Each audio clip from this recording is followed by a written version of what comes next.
Welcome back to our Positive Behaviour Support series. Today we're diving into the most critical component of PBS, functional assessment. Here's the simple truth. If you don't understand why a behaviour is happening, your intervention probably won't work. A functional assessment is like detective work. We gather clues, we ask the right questions, and we figure out what purpose the behaviour serves. Once we know the function, we can teach a better way to meet that same need. A functional assessment is an information gathering process that helps us understand why a behaviour is happening. It's different from the medical model, which asks, what's wrong with this person? PBS asks, what purpose does this behaviour serve? What is the person trying to accomplish or communicate? A comprehensive functional assessment looks at multiple factors: setting events and vulnerabilities, antecedents and triggers, the behaviour itself, maintaining consequences, lifestyle considerations, physical and psychological factors. Let's break these down. Setting events and vulnerabilities. Setting events are situations in the environment combined with the person's deficits or weaknesses that increase the likelihood of problem behaviour. Think of setting events as things happening in the background that make the person more vulnerable. Examples: uncontrolled diabetes causing ongoing physical distress, undiagnosed seizure disorder, chronic pain, sleep deprivation, medication side effects, hunger or dehydration. Why this matters. The more vulnerabilities and setting events a person has, the greater the likelihood that these will manifest as behavioural issues. Example: a gentleman with dementia was given multi-step directions by staff, which led to verbal aggression. Why? Because his short-term memory couldn't keep pace with what was being asked. The intervention: give him 1 or 2 step directions at a time. Result: the verbal aggression stopped. We removed the setting event, antecedents and triggers.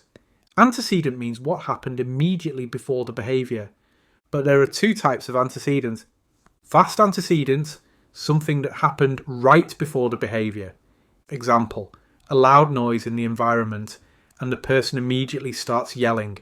The antecedent: loud noise, the behaviour: yelling.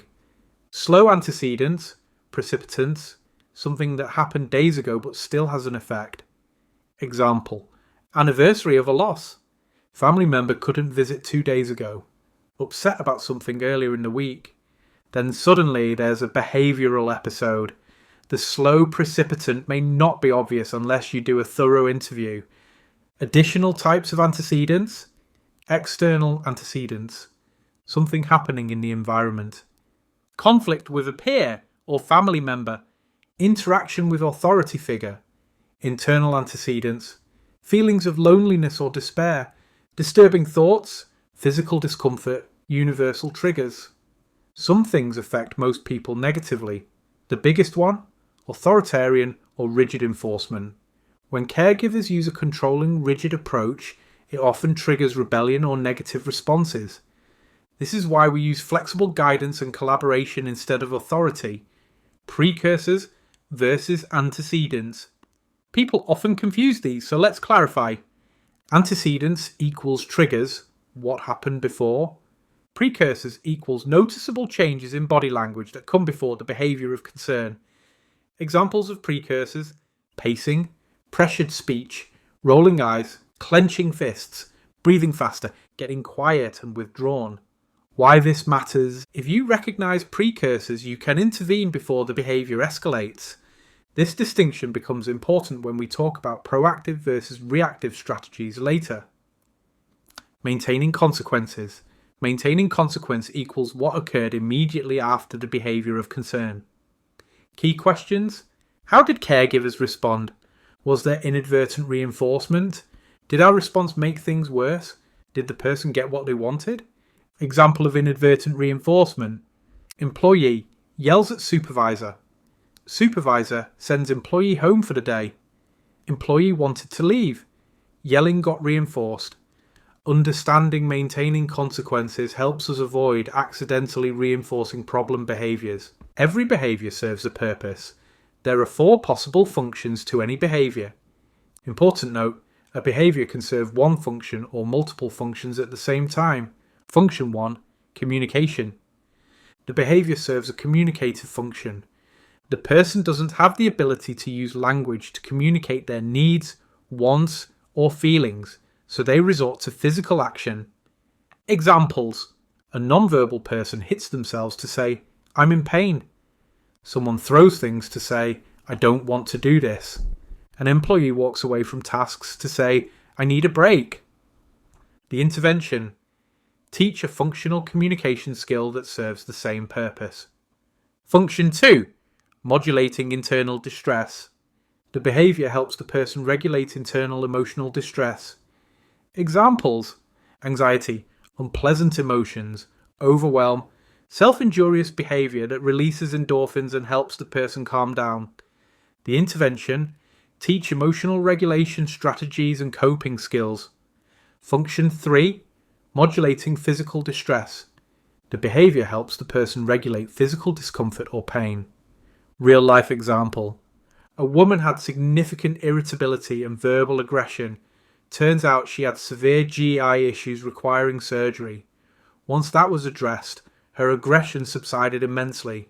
Another example. People with dental pain who don't have access to language may strike themselves trying to regulate that pain. The intervention. Address the medical issue first, then teach appropriate ways to communicate pain.